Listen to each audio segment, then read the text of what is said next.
that a lot of people are not going to want to face, and a problem that people need to deal with and accept.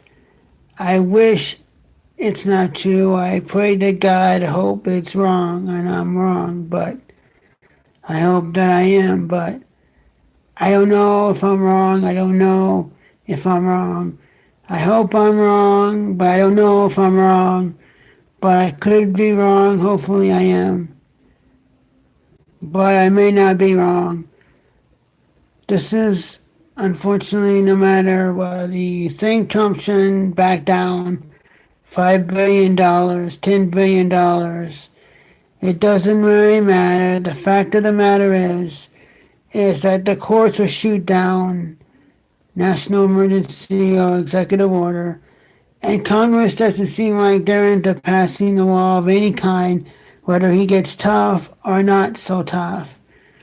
So I don't really know what the solution is, because it seems like no one wants to solve the problem at all. No one wants to do anything at all about this situation. So I don't know what the answer is, man. I don't know if we'll get the wall or not, because no one seems to want to do the wall.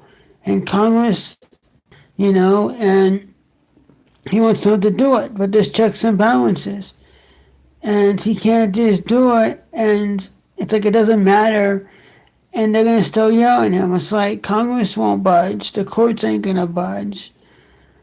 I'm no longer a problem with the national emergency, because I leave them no choice, and at this point I want the wall. So, it's not that I'm not principled, it's just that that's the only option left, and at this point there's no other choice.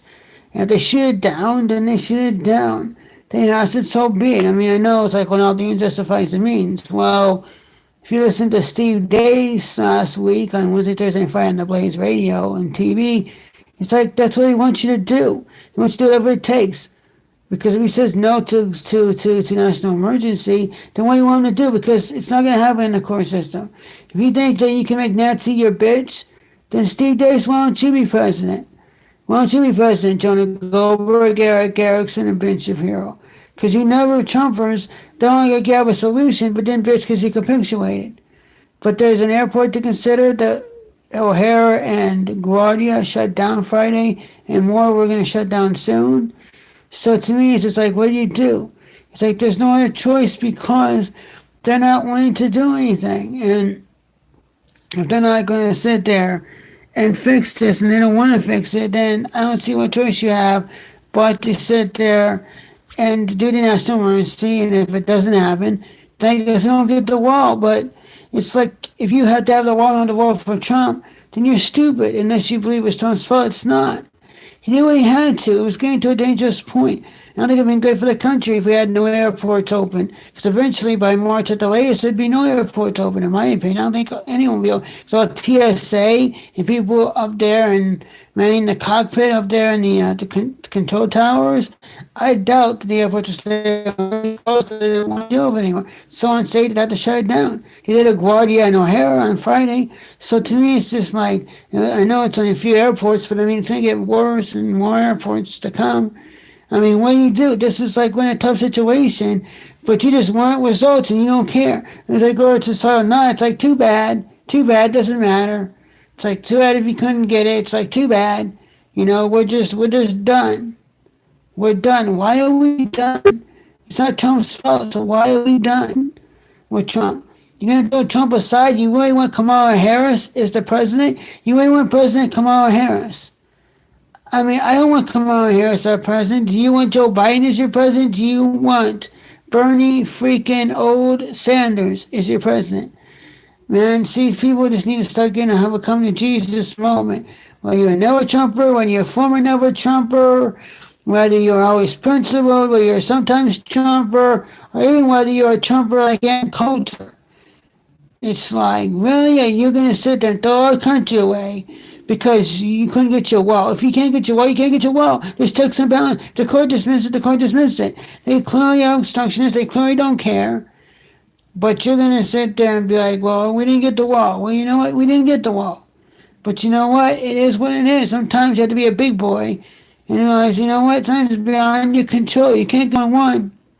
There's checks and balances, even if the checks and balances are irrational, even if the checks and balances don't make any sense, even if the checks and balances show that they are not proven that they deserve to have the keys to the checks and balances because they're not making any sense, and we should have a wall, and they're just like checks and balances is when there's something bad and they stop you from doing it. Say, sorry, President, I don't think it's good and you shouldn't do it. In this case, it's not the case. We should do it.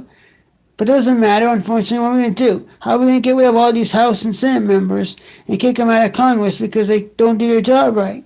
I mean, because the vast majority of them, let's be honest, are not saying they're being honest with you. Because checks and balances are meant to only be when something's not good and shouldn't pass.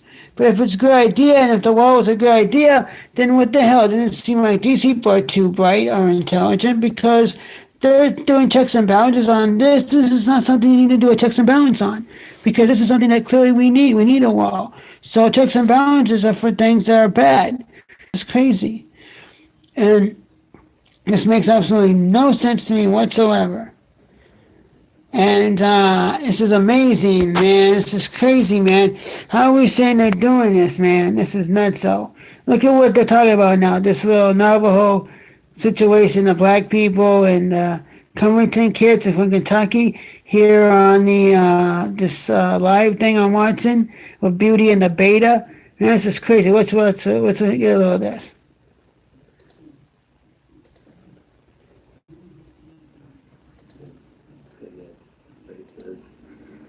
They call us a bunch of incest baby, a bunch of child molesters. Did you feel threatened at all? I definitely felt threatened. There were more of you than them, that you felt like they were stronger? They were a group of adults, and I wasn't sure what was going to happen next. Why didn't you walk away? Well, now I wish I would have walked away. I didn't want to be disrespectful to Mr. Phillips and walk away if he was trying to talk to me, but I was surrounded by a lot of people I didn't know that had their phones out, had cameras, and I didn't want to bump into anyone or seem like I was trying to do something. I see it as a smile saying that this is the best you're going to get out of me. You won't get any further reaction of aggression. You looked at that video and thought about how it felt from the other's perspective. In other words, there were a lot of you, a handful of the others. Do you think they might have felt? What a bitch is right. What a bitch. Beating their chest? I would just say that the fact remains that they initiated their comments with us. There's something aggressive about standing there, standing your ground. You both. Are you kidding? MSNBC, NBC, whatever, same network. Is this the best you got? Stay there. Our school was slandered by the African Americans who would call us all sorts of things. Do you think if you weren't wearing that hat, this might... You're wearing that hat? You're wearing the mega hat? Oh my god, that's a racist hat! Oh my god, I just want to buy one now just because you said that. I mean, I support Trump. I don't have a mega hat, but I do have a shirt that's like similar to a Trump hat, a Trump shirt rather. I do have a shirt that's similar to a Trump shirt. It's called Build That Wall and Make Gainesville Great Again. It's a gator shirt mocking the Trump thing. It's a parody, actually. It's not mocking. It's a mocking parody, I guess, whatever. But yeah, look at this, man. Make America great again. Well, I got making Gainesville great again. Build that wall in Tallahassee. It's a Gators take and a lighthearted mocking of the Trump thing. That's the reason why I got it, because it's mocking Trump, and it's a sense for my family, and I love Trump. I should have got an extra Trump shirt, but I did it. I could. It makes me want to get it at this point. Not because I'm against it. I mean, I'm a Trump supporter, but I mean, damn, man. If I get a hat, I mean, I even be alive, man. This is crazy. Aggressive adults heckling you. Yeah, and there are the adults in the room. He's 16. Those are the adults in the room, or outside. I guess there's no room, but... These threatening adults, therefore you had the upper hand. Okay. Did you think they felt threatened? I'm referring to the Indian guys. Well, the adults approached the kids, you buffoon, Savannah Guthrie, and yet you still put the burden on the kids to leave. If the adults felt threatened, they can just walk away. Although that was, Nathan Phillips will dispute that later. But that even sounds like you're operating under the premise that they just like met and unified. He was Yeah. approached by He was the aggressor. There's no doubt about yeah, it. exactly. If somebody Yeah. came up to me, we did the RNC and we were in some situations like this that were a little hot. If somebody came up and was beating a drum in my face, it would take everything I had, and they handled everything really well. And if I saw my son in the situation, I'd be like, yeah, good for you. That's the kid I raised. Man, that's just crazy, I man. can't understate how insane the statement is. There's something aggressive about standing there. What in the hell is aggressive about standing there? Phillips, and then she says, well, you guys both stood your ground. Phillips, the Indian guy, did not stand his ground. He approached them. Right. That's not standing your ground. If standing your ground even applies in like a verbal sense, like we were talking to each other, I stood my ground in this non-violent incident. Okay. The And that's crazy, man. What the hell? That's some nutso, man. But I'm telling you, man, this wall thing is like, what are you gonna do with this wall thing? It's like it's not gonna probably happen because no one wants it to happen, and they can blame Joe Ryan to do it 2 years ago. But no, Paul Ryan didn't want it either. They didn't want to push it. They're not pushing it. No one wanted it to be pushed. No one wanted it to happen. It's just a sad shame the wall is not going to happen. Prove me wrong, though. I hope the wall does happen. I hope I'm wrong. But I don't think that I am. I mean, I want to be wrong, but I don't really know. Stupid ass government sucks.